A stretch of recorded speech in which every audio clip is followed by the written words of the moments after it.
पश्चिम बंगाल की राजनीति में अब तक का सबसे बड़ा भूचाल, क्योंकि बंगाल में अब टीएमसी की सरकार नहीं है, बल्कि सूबे की कमान अब शुभेंदु अधिकारी के हाथों में है।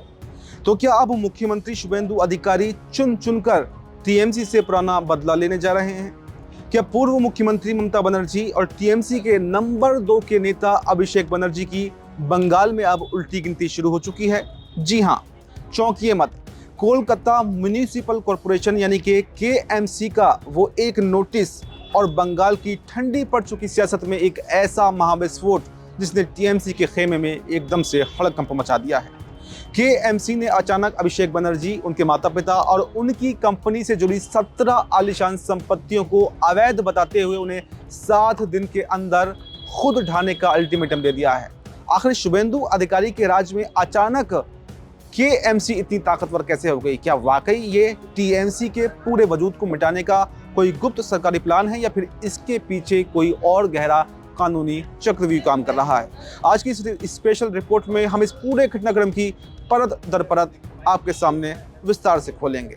इस पूरे विवाद की टाइमलाइन और इसके पीछे की कड़ियों को समझने के लिए हमें सबसे पहले 19 मई की उस तारीख पर जाना होगा जब द हिंदू की एक रिपोर्ट के मुताबिक कोलकाता म्युनिसिपल कॉरपोरेशन ने एक ऐसा कदम उठाया जिसने टीएमसी नेतृत्व के पैरों के नीचे से जमीन ही खिसका दी। केएमसी ने अचानक एक आधिकारिक नोटिस जारी करते हुए अभिषेक बनर्जी की 17 संपत्तियों को अवैध निर्माण की श्रेणी में डाल दिया। इस लिस्ट ने इसलिए देश भर में बवाल मचा दिया है क्योंकि इसमें सिर्फ अभिषेक बनर्जी का ही नाम नहीं था, बल्कि उनके माता पिता और उनकी विवादित कंपनी लीप्स एंड बाउंड्स का कॉर्पोरेट पता भी शामिल था। इतना ही नहीं, इस लिस्ट में हरीश मुखर्जी रोड पर स्थित अभिषेक बनर्जी का मुख्य आवास यानी कि शांति निकेतन भी शामिल है।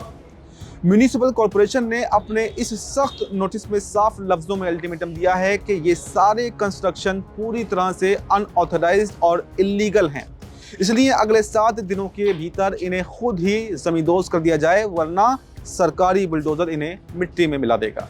ये विवाद 20 मई को उस वक्त और भी ज्यादा हिंसक और राजनीतिक रूप ले लेता है जब सत्ताधारी भारतीय जनता पार्टी इस मामले पर चौतरफा हमला बोल देती है।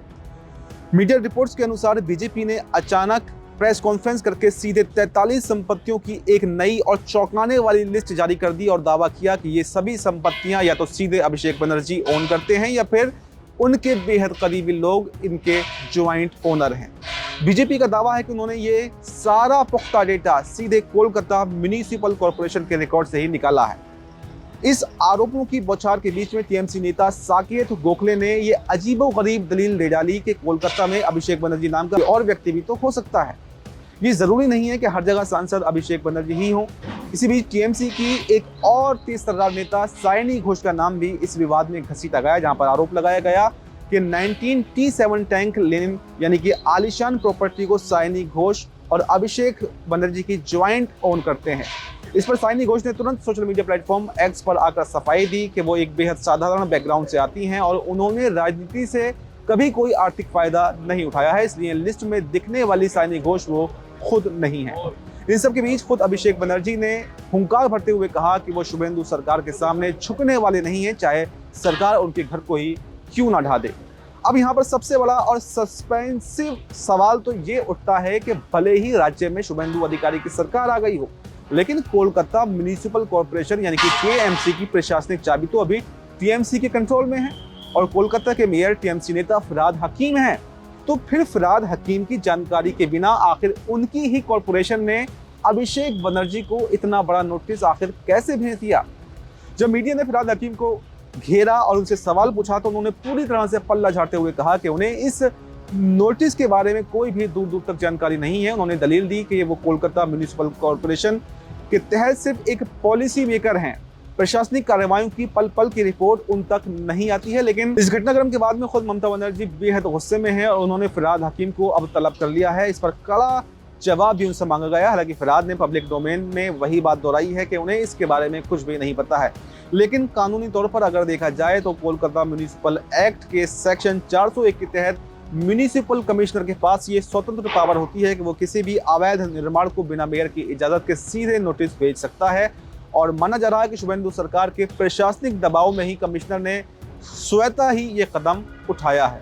इस पूरे मामले में छिपा हुआ सस्पेंस तब और भी ज्यादा गहरा हो जाता है जब बोरो 9 एरिया की टीएमसी पार्षद देवलीना विश्वास अचानक से अपने पद से इस्तीफा दे देती हैं। यहाँ पर दो कड़ियों को जोड़ना बेहद जरूरी हो जाता है। पहली बात तो यह है कि जिन 17 संपत्तियों को केएमसी ने नोटिस भेजा है उनमें से 14 संपत्तियां अकेले इसी बोरो 9 एरिया के अंतर्गत आती हैं। और दूसरी बात यह है कि नोटिस वायरल होने के तुरंत बाद देवलीना विश्वास पर टीएमसी की शीर्ष लीडरशिप की तरफ से इस्तीफे का भारी दबाव भी बनाया गया था। मीडिया रिपोर्ट्स की अगर माने तो टीएमसी नेतृत्व ये दिखाना चाहता है कि ये कार्रवाई अंदरूनी मिली भगत का नतीजा है ताकि इस पूरी फजीहत का ठीकरा पार्षद पर फोड़ा जा सके। वैसे बंगाल की राजनीति में ये कोई पहली बार नहीं है जब टीएमसी वर्सेस टीएमसी हुआ है, यानी पार्टी के भीतर पहले भी दो गुट आपस में टकराए थे। साल 2023 में भी कोलकाता में पार्किंग फीस बढ़ाने को लेकर ममता बनर्जी के करीबी और खुद उनके भतीजे अभिषेक बनर्जी के गुटों के बीच में एक खुली जंग भी देखने को मिली थी। लेकिन इस बार राज्य की सत्ता छिनने के बाद में ये अंदरूनी लड़ाई और कहीं ज्यादा कमजोर होती हुई दिख रही है और ये सीधे सीधे टीएमसी को नुकसान पहुंचा सकती है। अब ये तो आने वाला वक्त बताएगा कि अभिषेक बनर्जी को मिला ये नोटिस वाकई टीएमसी के भीतर चल रही किसी अंदरूनी बगावत का हिस्सा है या फिर मुख्यमंत्री शुभेंदु अधिकारी की वो कूटनीतिक चाल है जिसके जरिए वो टीएमसी के पूरे किले को ढाने की तैयारी कर चुके हैं।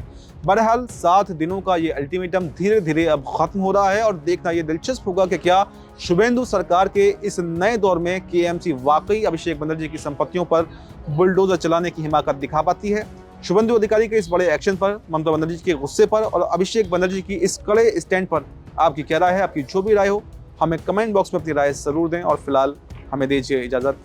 नमस्कार।